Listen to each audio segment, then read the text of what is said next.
Well, good evening. I want to welcome you to the broadcast. Thank you so much for joining. I thought I had my microphone here, so should be going through the iPad. It's probably not the quality of the audio that I would like to have, but hopefully you can hear me okay. And so I'll just kind of speak a little louder, so that hopefully everything will be fine. I have no idea where my microphone is. I took it with me to San Francisco, and it normally plugs right into my iPad. So somewhere it's here, and I'm sure I'll find it as soon as it's over with. So I apologize about the audio. Normally I have a little clearer microphone, but again, I'll try to speak up and make sure that you can hear me okay. Well, thanks for joining. This is have not done a live streaming for a little bit. But I do want you to know that we have lots of live streaming videos available in your course library. And I'm actually going to, I want to show you real quickly how that works. And I'm going to just jump over here to my computer screen. And I'm going to log in very quickly to the website. So let me come back out here just for a half a second, but while I get logged in. So I'll jump over here as a learner, and we should be okay now. So let's go back just to show you this real quick. Keep in mind, I have a lot of courses in my dashboard because of being the school administrator and the instructor. But I do want to point out one thing. I've been changing, we've kind of going to what's called a learning path. And so you will notice that, and I'm just in the Missouri course, but if you're in Indiana, Oklahoma, you'll have this same course here. What I wanted you to be sure and understand is that if you close the little arrow here, you will notice that you have some additional modules down below. Now, if your 48-hour course is all the way open, you can just scroll all the way down here, and you can see there are several other, your real estate math made easy. You can go into any of these, and here are all of the recorded study sessions. So some of you in Indiana, Oklahoma, South Dakota, you actually watch these in between the chapters. But if you scroll on down, you will notice that I have lots of study sessions, and these we cover, discount points, financing, math. I usually try to indicate what we've covered. So there's tons of videos that you can watch. But again, all of these are located down below. These are just additional resources that you can use. So I think if you select courses, it will show you all of your courses here. Don't forget in the additional references, this is where you can download the flashcards. You can also download the rules and regulations from each state. And I also have the candidate handbook for each state. So you want to download that information, and it will give you all of the details you need for the state that you're taking your exam in, and lots of information there. So anyway, just wanted to show you a little bit about how the course library works. And don't forget the additional references. And don't forget under the courses to look down below your course. Don't forget about the review modules. These are all unlocked. So anytime you want to go into a review module, you can jump down anywhere you want in the chapter because they're unlocked. So anyway, just kind of wanted to point that out to you. Okay, so we are going to be ready to get rolling for tonight's session. I will jump over to the YouTube side and look for questions. I don't think I can only look at the chat comments on the program I'm using through Facebook. But if you type a question in, I'll go out to YouTube and we'll take a look at that. In fact, I'll go out there right now and make sure see if we have any questions out there. Let me switch accounts. I was doing a webinar today for my other session, so let's go to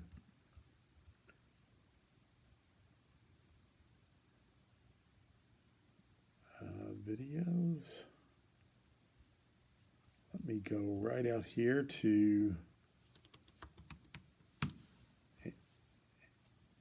help me pass the real estate exam.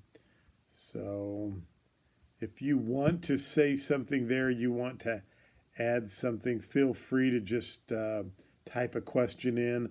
I'll keep an eye on those. I'll go out and keep an eye on that as we go through the course, okay? So, or go through this evening. So just want to make sure I pull that up very quickly.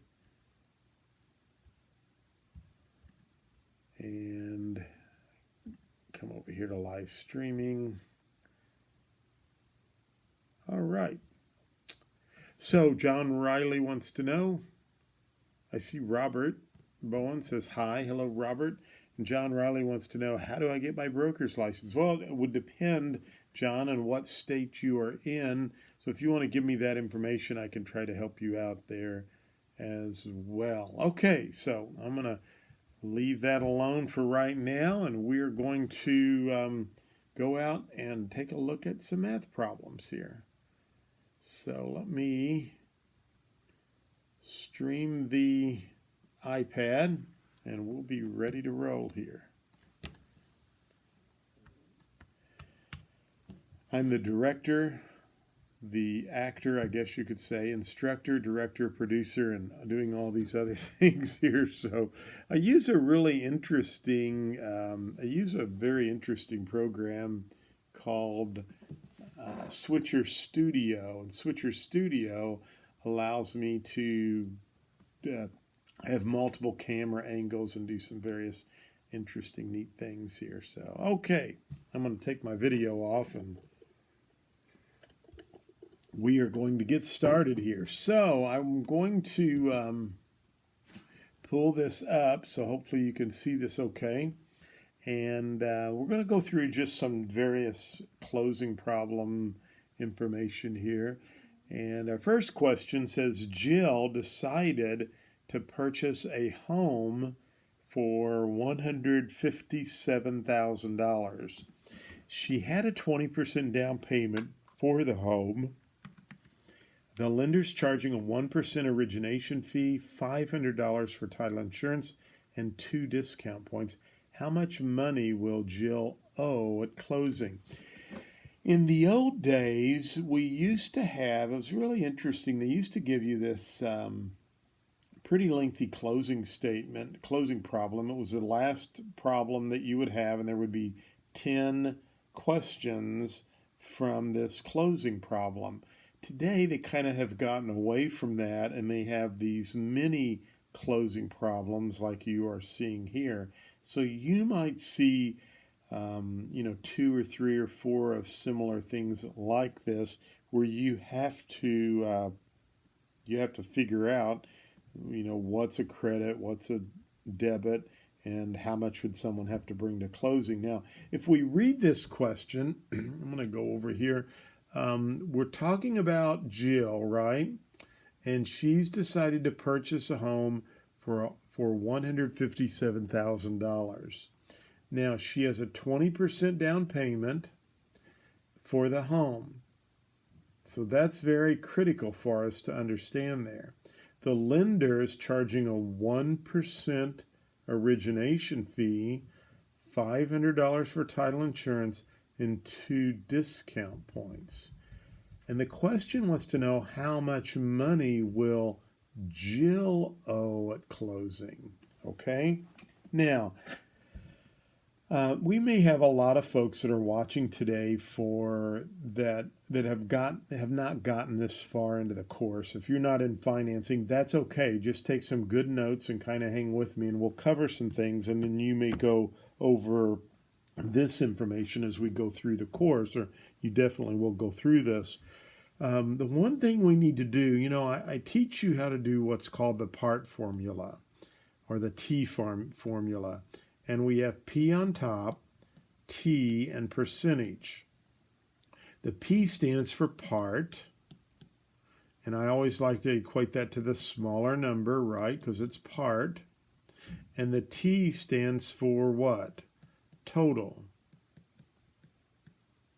It looks like I've done an F there. So I used to do my true-false questions like that in class when I was a kid. That way, maybe the teacher would think did he do true or false anyway? But total, T stands for total, and we know it's the bigger number, right? Okay, and then we have percent or rate. Could be either one of these. Now, let's look at this. If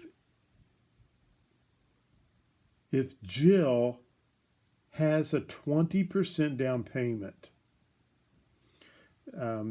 we could plug this into the rate right here, couldn't we? And she purchased the home for $157,000. Well, would 157 be part or would it be total?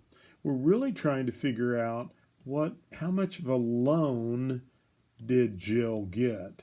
And the loan is going to be what? Smaller than the sales price. So we're solving for part. So we would put the $157,000 down here on the bottom. Now, remember, I showed you that if you have the two bottom ones, math tells you to multiply. If you have one on top and one on bottom, your math tells you to divide. So in this case, what are we going to be doing? We're going to be multiplying because we have the two bottom numbers. Now there's one other thing we need to do here.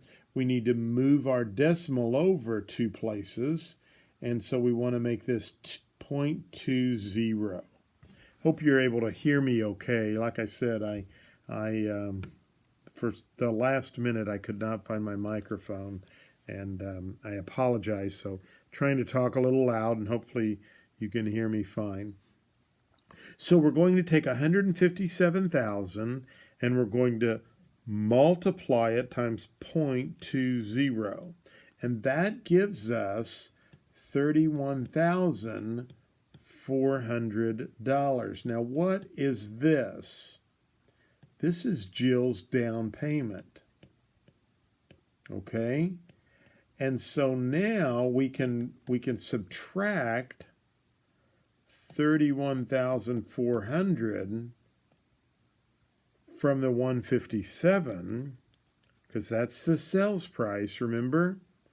And so when we subtract 31,400, I get 125,000, and I'm going to change that color of my pen to black. I get $125,600. Now, what does 125,600 represent? That's the loan amount. Okay? Now, we need to know something here that we need to keep in line. I know I'm running out of room here, and I'm going to just get rid of some of this.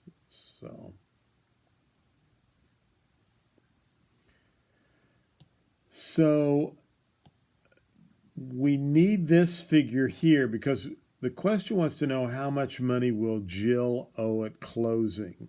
Well, we know her down payment is what? $31,400. Now, we also know that she's going to need to bring $500 for title insurance.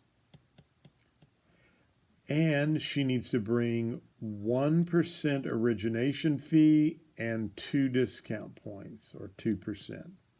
Now, for some of you who've not gotten this far into the class, 1% or an origination fee and a discount points, 1 point equals 1% of the and you need to write this down, loan amount, that you always have to figure your discount points and your origination fees on the loan amount. Now, what's the difference between a discount point and an origination fee? An origination fee is a fee that covers the paperwork, okay? That's what the lender really makes some profit off of both of those, but the origination fee is a fee that covers the paperwork for the loan. And again, it doesn't matter a discount point or an origination fee, they both are 1% of the loan amount. Write that down. They will try to suck you in and make you figure the discount points on the sales price. But you never, ever, ever do that. You always figure points and discount fees on the loan amount, okay? So we now have, that's why we had to go through this exercise, because what's the loan amount? $125,600. Now, I'm going to, because I'm running out of space here, I am going to insert. I'm going to keep those. I'm going to insert a new slide, and I just want to show you this. So we're going to go back into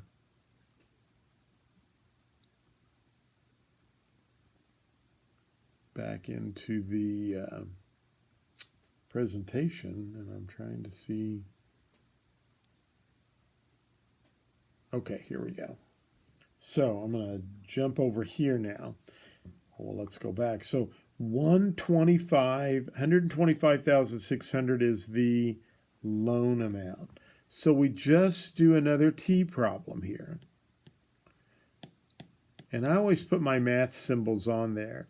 Again, part, total, percent. We know what 1%, so that's going to move the decimal over. That'll be 0.01. Again, 1%, we have to throw a 0 out here when we convert that. So 0.01. What are we solving for now? We're solving for how much was the discount point? Well, the loan amount was $125,600, right? And what does our math tell us to do when we have both of the bottom ones? It says we multiply. So 125,600 times 0.01 equals $1,256. And that is the origination fee. Again, origination fee is paperwork, discount points, prepaid interest.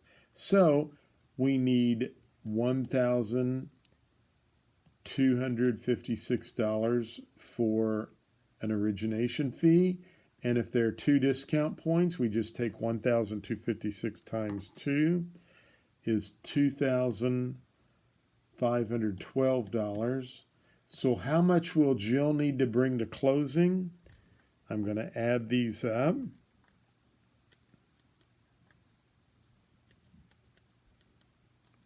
And I get $35,668. Now, I'm going to jump out there and just see if someone else came up with a different answer than that. I maybe made a math error. And by the way, sometimes I record these, and I've kind of pulled out pieces and I've put in the course on some math problems, and occasionally, and I know I have a couple of these to fix. I talked about using a 30-day or 360-day, and then I ended up using a 365-day.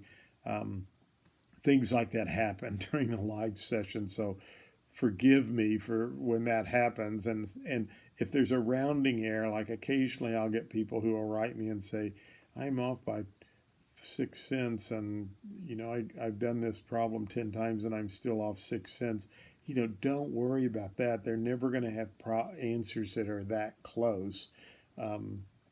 if you come within a nickel or 10 cents, you know, you're fine. There's just a rounding error in our calculator. So I'm going to just, well, I was going to go out, but I don't think I'm actually broadcasting this here now. So let me go over here real quick. I'm just going to stop my mirroring, and I just want to take a quick look to see if there's any questions out there now.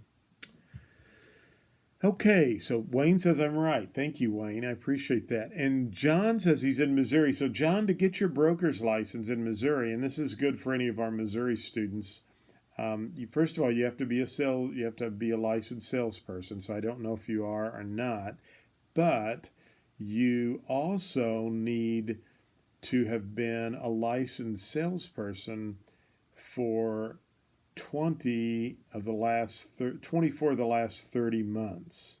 So you have to be 18 years of age. You have to have had a salesperson's license for basically 2 years, and then you can apply. You need to go through the 48-hour broker school, which we have on the site, and then you can apply for your license. So hopefully that helps you out there. Well, good. Thank you, and good to see my buddy Wayne on there. How you doing, Wayne? So he is. So you had a great turnout at your event that you did. And Wayne and I are speaker friends, and so he's going through the course, and appreciate. So I'm going to keep my items there, and let me go back over here and show all of this. Okay, so we should be back up and going. I want to come out occasionally with my camera so I'm here, but we'll probably do some of this just right from the iPad. So this is a classic question you could see, and one of the things that will trip people up is this down payment. Now, I really have worded this pretty easily, but they can word the questions in a manner that you just miss certain things. And a lot of people will forget. A lot of people I see, they get the fact that they have to bring in the origination fee and the discount points and the closing, but they forget that down payment right there. So don't let that trip you up. Okay, here's the next question. Let's go over semi-annual property taxes. Now, the test writers, they love these kinds of words in here because they want to try, we always figure things annually, but they like to throw these words in there. So semi-annual property taxes of $900 were paid only for the first half of the year. The property sold on July 21st. Now, I saw this worded in a book, and I trust this lady because she's worked very closely with the testing agencies, and this is not her exact problem. I've reworded everything, but she used this terminology here. It's sold on July 21st and closed on September 3rd, 21st. If taxes were prorated between the buyer and the seller as of the date of sale, how should the closing entry look on the settlement statement? Well, I've not seen this, but again, I trust this author and instructor, and she's a friend of mine, and she's written a book on exam questions, and she works closely with the exam companies. And so basically, in this example, you would take the $900 because it's semi-annual, and you would divide this by 180. For taxes, a lot of times we use a 360-day year. But remember, this is semi-annual, so the taxes were paid only for the first half of the year. Well, that's fine. So we're looking at the second half of the year because it's sold on July 21st, closed on September 21st. So we want to take the $900 and divide it by 180 so that we can get a daily tax rate. And that's $5 per day. $5 per day. Now, in this example, because the property sold on July 21, we have 21 days. So the way she calculated this would be the 21 days times $5 per day. And that equals $105. Now, normally, and I'm going to explain this too, so it's $105. This would be a debit to the seller and a credit to the buyer. All right? Taxes are always, unless they tell you otherwise in the problem, are always a debit to the seller and a credit to the buyer. So, for example, I'm getting several calls from people this time of the year. I got one yesterday, or actually received a text yesterday from a lady who purchased a home from me, and she said, "Hey, John, love our home. Thank you so much. I got the tax bill yesterday, and I just wanted to make sure, am I supposed to pay the entire tax bill?" And I texted her back and said, yes. At the day of closing, when we closed their property in July, you received a credit from the seller. So you received a credit from the seller from January 1st until the day we closed. And what they do is on the settlement statement, they will basically, the way it looks is they will have your taxes, and if this is the buyer, so you have your debits and your credits, and this is the seller. So again, we have debits and credits. So in this example, the sellers who I represented, I was a disclosed dual agent in this situation. So let's just say it was $600 was the taxes. It was a debit to the seller, and it was a credit to the buyer. So the buyer actually received credit from January 1 or January 1st to the day of closing. See that? And so what we did was we just charged, or the title company charges the seller from January 1 till the day of closing and credits the buyer. Why do we do that? Because the seller owned the property from January 1st until July 21st, so they are responsible for the taxes while they owned the property. Okay? And it's just a lot easier to do it on the closing statement and make these entries, and then at the end of the year, the buyer will pay the full $1,200 or however much it is. But even though they're paying this on December 31st, they need to remember that way back on closing day, they got a credit for $600. Had they not received the credit here, they would have had to have come up with $600 extra on the day of closing, but instead we gave them a credit for that. So on this question that we see here, it really stumped me because I would think that if it closed on September 21st, the seller should have been liable for taxes for,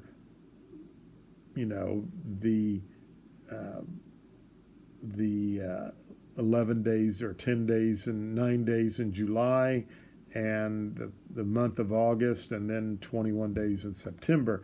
But the way it's worded here is taxes were prorated between the buyer and seller as of the date of sale. And they said the property sold on July 21st, but closed on. So if I put this in tonight, that if you were to see something like that, read the questions carefully. I would work it this way that we worked it tonight. Now, if they said taxes are prorated from the date of closing, then you would have used September 21. And we'll work through some more of those as well. Okay, good job.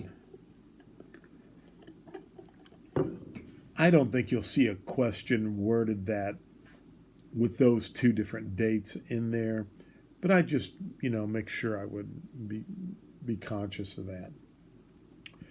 Okay, we're going to do a tax problem here. Mary and John are selling a new home in Whispering Pines subdivision.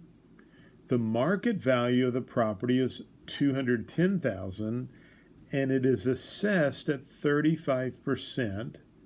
The tax rate's $3.25 per 100. What are the monthly taxes? Now, this is from Chapter 7, so if you're in Chapter 1 or 2, don't freak out.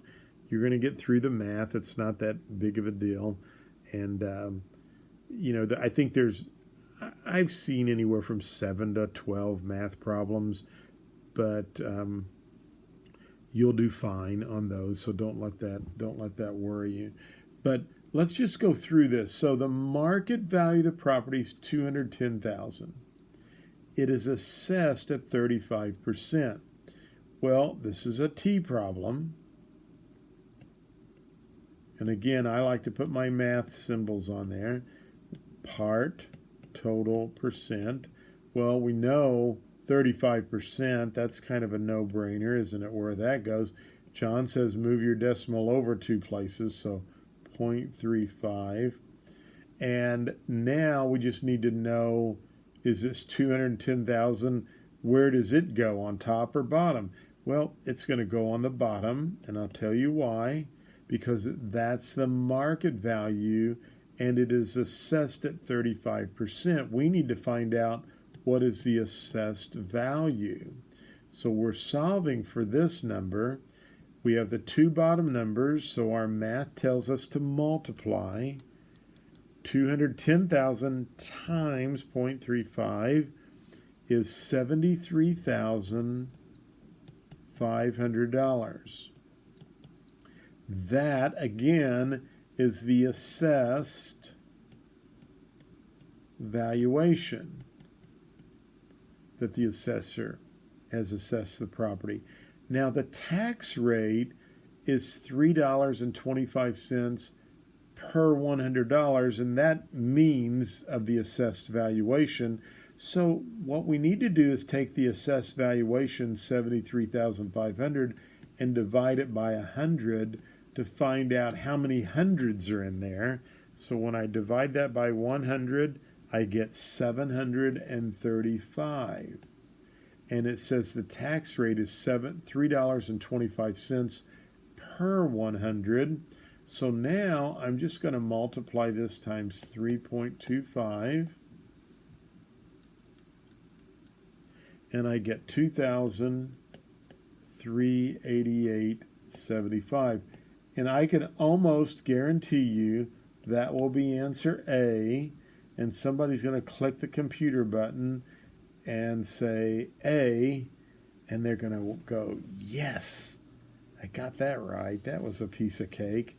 And they failed to read the last part of the question that says, what are the monthly taxes? And so you would have missed one step and you need to divide that by 12 to get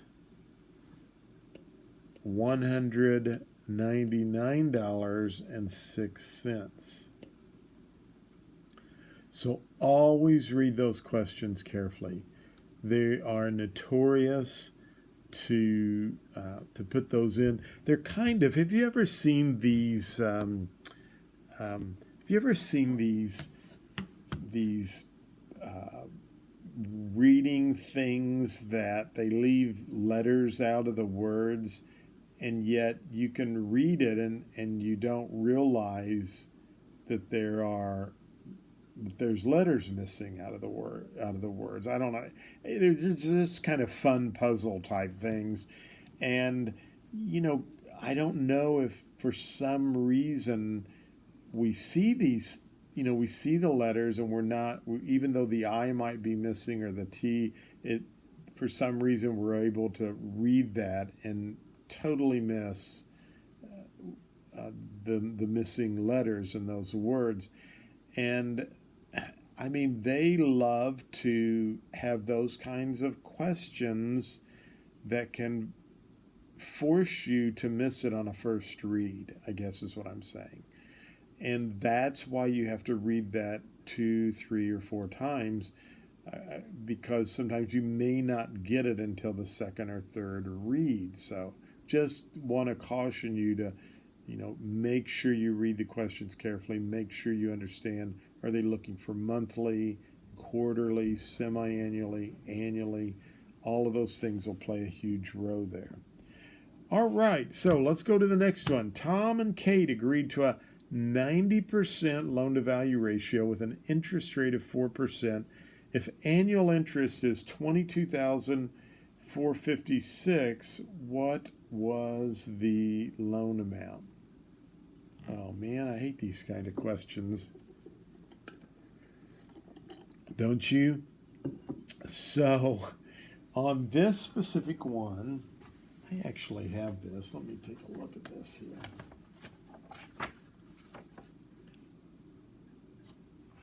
Make sure that I have my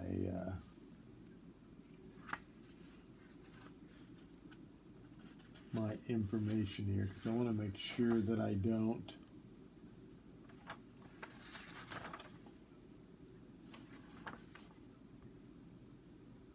um, 90%. Here we go. These things can be tricky at times. All right, so we want to take, on this specific problem, if the annual interest is $22,456, what was the loan amount? So on this, I think this 90% loan-to-value ratio is just extra information that's kind of throwing us off base here. And I think this is really just a T problem, and I want to double check. So I've got my math here. 4% goes here. We would move our decimal over, so that's going to be 0.04. Now, annual interest is $22,456. That's part because it wants to know what's the loan amount. So we're solving for total this time. And anytime we have one top and one bottom, the one on the top and one on the bottom, our math tells us to divide. So 22,456 divided by 0.04 equals $561,400. And that would be the loan amount. Okay, so if we took 561.4 times 0.04, gives us $22,456 in annual interest. It's not as bad as it looks, is it? I saw that 90%, and I was meant to work through some of these in advance, and that 90% was throwing me off, and I wanted to make certain I didn't have to do anything with it, and I was just checking there, and we were fine. So, okay, what is the rate of interest if the mortgagor make quarterly interest payments of $3,065 on a $124,000 loan? Well, here's one of these words right here, right? Quarterly. So $3,065 times 4 is $12,260, and this is your annual interest here. Remember, this was quarterly, so we had to multiply times 4. Now we're ready to work the T problem. This is what we're solving for now, isn't it? Because they want to know what's the rate of interest. So we're solving for that. So we know we have to divide. So now we just have to put the bigger number where? On bottom. And the smaller number goes on top. 12,260.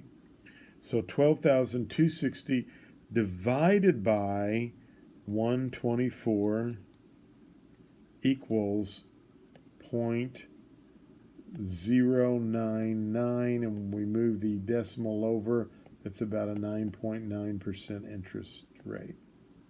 Almost 10. Which at one time, believe it or not, was a very attractive interest rate. I remember I sold homes when interest rates were 19 and 20%. I remember refinancing one of my first homes I owned, and I got a 12% rate on refinancing, and I thought I was on top of the world driving back from Mercantile Bank. Wayne, you would probably remember Mercantile Bank, but I thought I was on top of the world. I had gotten a 12% rate refinancing my home. I knew loan officers who were making a killing just doing refinance mortgages for 11 and 12% for people because, you know, everyone had these 15, 16% rate loans, and they were like jumping all over these. And can you believe that interest rates are as low as they are today? Just unbelievable. So, great time to get your real estate license. Okay, one more math problem. We're going to do a couple of other quick things, and then we'll wrap it up tonight. Mick and Veronica secured a $92,000 loan on at a 9.25% interest for 30 years. Their monthly payment is $752. How much of their first month's payment will be applied to principal? You need to know how to do these types of problems, and they're really not that bad. They're kind of fun to do, I think. So we know the loan amount's $92,000, and the interest rate's 9.25%, or if we move this over 2 places, it would be 0.0925, okay? Now, what we want to find out is what's the annual interest on this that's paid over the full year. So 92,000, this is how we amortize a loan, times 0.0925 equals $8,510. That would be your annual interest on a $92,000 loan at that rate. You know, just for fun, 92,000 times what, 0.04%, is what people are paying today, $36.80. I mean, look how much buying power.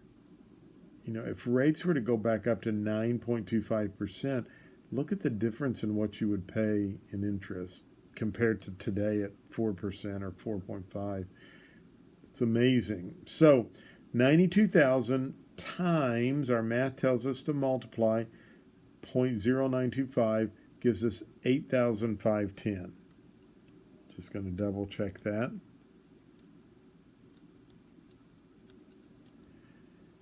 $8,510. That's the annual interest. So let's divide that by 12 to find out what is the monthly interest. And that would be $709.17. Now, the payment is $752. How much of their first payment will be applied to principal? This is interest, isn't it? Monthly interest, right? Monthly interest. So the payment is $752. And if we subtract the interest, whatever's left over will be the monthly principal, and that's what they want us to solve for the problem. So 752 minus 709.17 equals $42.83. That's how much goes to principal. Now, on the exam, they may want to ask you how much of their second payment will be applied to principal. And so what you do in that situation, and we cover this in the class, is you come over here and you subtract the principal, $42.83, right? And you get a new loan balance for the next month. And then you just repeat the process. You multiply the new loan balance by the 0.0925. You will get a new annual interest. Divide it by 12. You'll get a new monthly interest, and subtract the new monthly interest from the payment, and you will get a new monthly principal. And that would be how you would answer the second month. I normally see them ask the second month, sometimes the first, but it's just, you just keep amortizing it out just like we did there. So when you get that first monthly principal payment, just deduct it from the loan amount to get a new loan balance, and just go through the process again. Multiply 0.0925 gives you a new annual interest. Divide by 12 gives you a new monthly interest, because you're only paying interest on what? The unpaid loan balance. Okay, good. All right, so that did that. Now we're going to go through some problems here, a couple of problems, and just have a few more things, and I'll take any questions you might have. So Tom Smith is considering either an FHA or a VA loan. What is the maximum prepayment penalty Tom could pay? That should say pay. Sorry about that. Autocorrect. We'll blame it on autocorrect. Tom could pay under either a VA or FHA mortgage. This could be a test question, or the principles behind this. So, is there a prepayment penalty? In other words, some lenders charge a penalty if you pay your loan off early, and you say, what? And this was in the news several years ago. I remember a lady, a friend of mine, got a loan off the internet, and it was a nightmare for her. And she wanted to sell her house, and they had a 10% prepayment penalty if she paid the loan off in the first 3 years. And you just see some weird stuff like that that's out there. That's why you've always got to read your paperwork carefully. But VA and FHA loan, would there be a prepayment penalty? In other words, 0%. You think that's true or false? It's true. So we can go through the rest of these and figure out that, and this is what you need to know for the test, there are no prepayment penalties with VA or FHA. In other words, you can pay those off and you are not penalized. So 0% is the correct answer. A two-story house, and again, if you haven't gotten this far in the material, don't panic. I think it's good for you to go through these. A two-story house has all the bedrooms upstairs, and the only bathroom is on the first floor. The only bathroom's on the first floor. This is an example of what type of depreciation? Would it be physical obsolescence? No. Physical's more wear and tear, new painting, new carpeting. What about functional obsolescence? True, that's true. External obsolescence, that has to do outside the property lines, like next to a busy highway or next to a factory. That's also called environmental or external.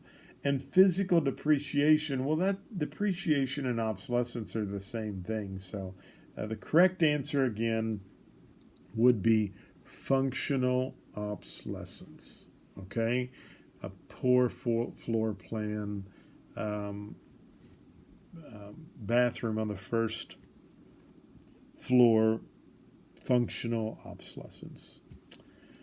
Now, I need to put more 1031 exchange information in the course. I'm not hearing anyone that's seeing anything on this, but we are having a new testing agency, and you could, by chance, see a question like this. But to qualify for a 1031 exchange, the property must be a primary residence.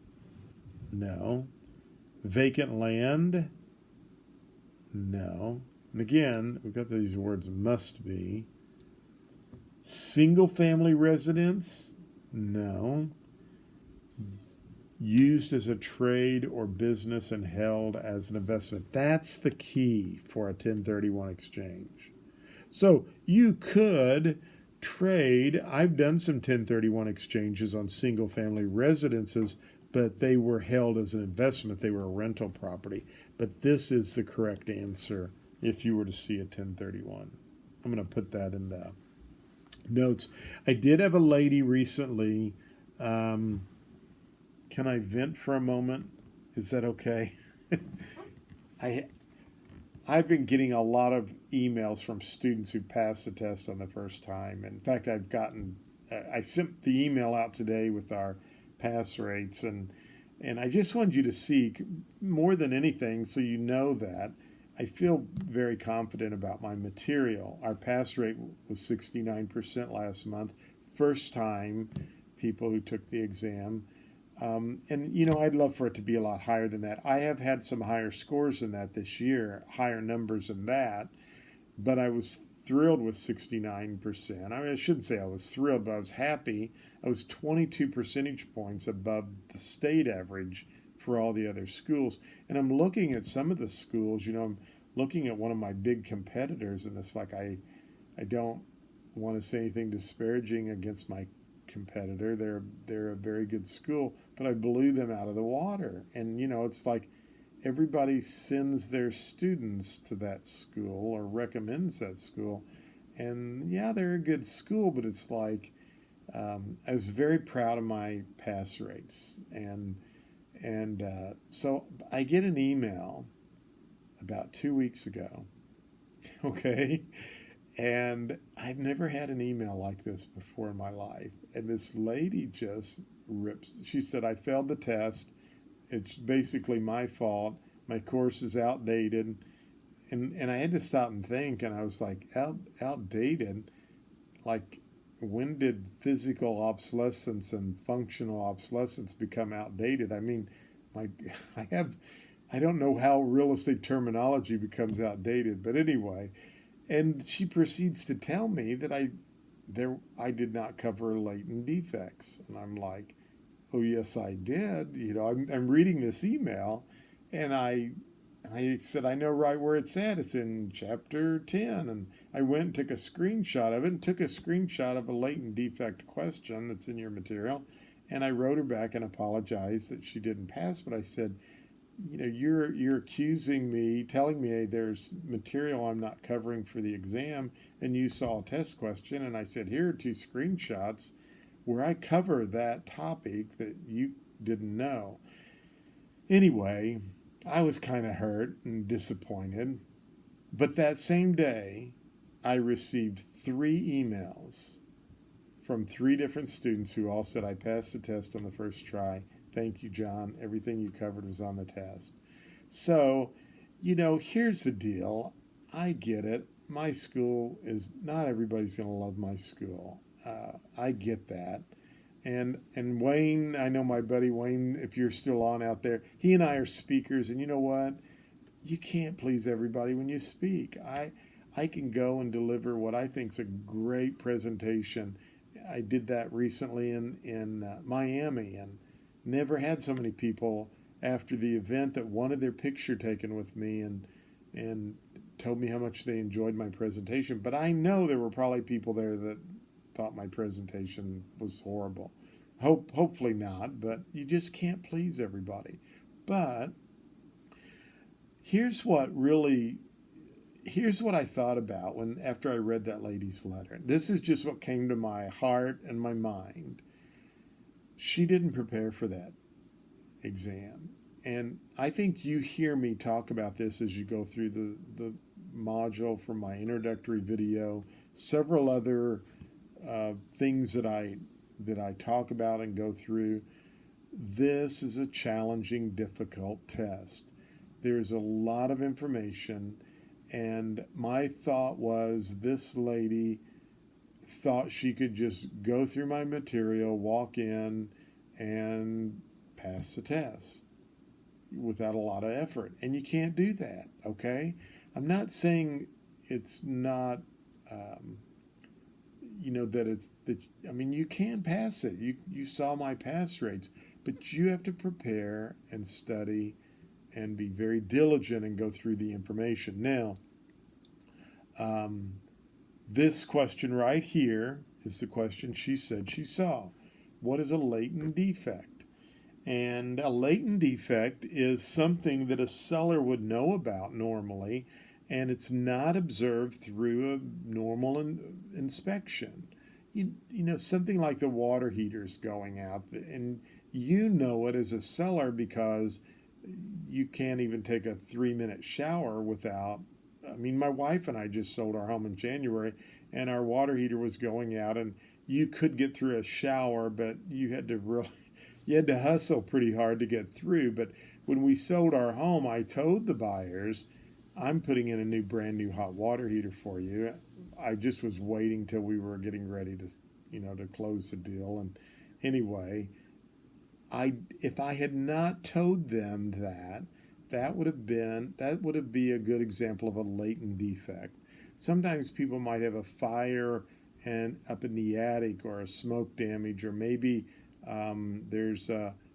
you've had a fire and you put drywall over the charred 2x4s, and you know about that, or a water issue. That's an example of a latent defect. And I covered this again on a podcast recently, because anytime someone tells me they see a question or a topic of a question, I want to put that on my podcast. So always listen to those. But this evidently was on the exam fairly recently.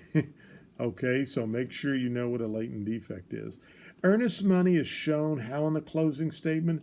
It's always a credit to the buyer. Now, they want to try to suck you in to say that it's a credit to the buyer, and some people want to think it's also a credit to the seller, but it's just a credit to the buyer is the earnest money. The sales price is a debit to the buyer and a credit to the seller. I'm using DR and CR for credit buyer. And I wanted to get into this, a couple of these last items here. What's the difference between prepaid interest and accrued interest? And I'll save those others for another night. But prepaid interest is interest that a buyer will pay on the day of closing. Accrued interest is a charge to the seller on the day of closing. So let's talk about interest. mortgage interest on your home loan is always paid in arrears, okay? I went to the National Realtors Conference in San Francisco this last week. I checked in on Wednesday at the hotel and gave them my credit card, and they kind of put a hold on some stuff. But when I checked out on Monday, we finalized the transaction. And so on Monday, I paid for Wednesday night, Thursday night, Friday night, Saturday night, and Sunday night, 5 nights. That's called accrued interest. So rent's always paid in arrears. When you make your payment on the first of the month, you are actually paying for the last month. I made my mortgage payment yesterday. Now, it's due on the 14th. It's due today, but I made it yesterday. So if it's due today, I'm actually paying for October 14th to November 14th. See that? So if I sold my house and I closed on the 20th of November, I would have the 15th, 16th, 17th, 18th, 19th, 20th. I'd have 6 days of accrued interest that I would owe. Okay? Now, for a buyer, on the day of closing, it's reversed. So if we were closing today with a buyer, they would pay prepaid interest. So the seller would collect interest from today through the end of the month, and they would charge the buyer the prepaid interest. And then the buyer's first mortgage payment would not be due until January 1st. And when they make that, they would be paying for the month of December, because interest is always paid in arrears. Does that make sense? So if we close today with the buyer, the bank, it's just easier for them to say, look, we're just going to go ahead and collect interest through the end of the month from you, Mr. Buyer, but your first payment won't be due until January 1st. So they're just charging, you would have had a payment on December 1st, and you would have had to have paid for interest for the month of November for the time period that you had your loan. So they just go ahead and charge it to you on the day of closing, and they call it prepaid interest. But if we close today, the seller has 14 days of accrued interest. So that's the difference between prepaid interest and accrued interest, okay? And then I talk about rent. Rent's prepaid in advance, okay? So with your mortgage payment, if it's due on the 1st of the month, 1st of November, you're paying for October. But if you pay rent on November 1st, you're actually paying for the month of November. So everything gets kind of flipped around, and we'll do those next time. Okay, I think that's all I was going to go over there with you tonight. But I hope this was helpful. I want to go out and see if there are any questions very quickly. Let's stop the mirroring, and let me jump out here and see if there are any questions. Oh, several questions. Joe says, and I apologize, I should bring this over closely, but Joe says, thank you for sharing. I will keep an eye out for the next segment. Math and land descriptions are critical for me.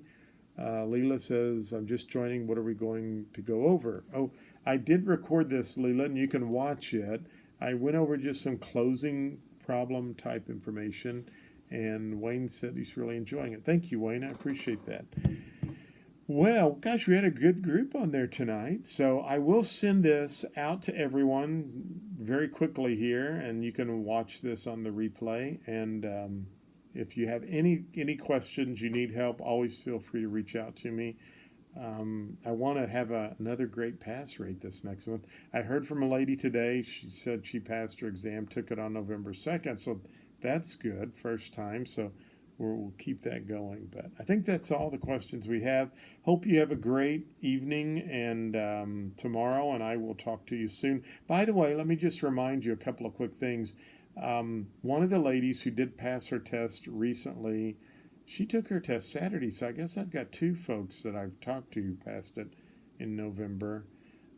She told me that on the way to the test center, she was listening to my podcast, and she said there were a number of questions that came right off your podcast. And I told her, I said, yes, and I want to reiterate to you, kind of go out and listen to my podcast, because I use that and I use my YouTube channel as ways to post new content and information. It's hard for me to go in and update the course all the time because it seems like things get messed up, and right now everything's running smoothly. I had some bumps in the road the last few weeks, but go to iTunes or Podbean or Spotify and just search for Global Real Estate School, and be sure and subscribe to my YouTube channel. I'm trying to grow it, and you'll be notified when I do new videos there as well. So that's all I'm going to talk about this evening. I want to say thanks again. I appreciate everybody watching. I hope you have a great evening, and I will talk to you soon. Thank you.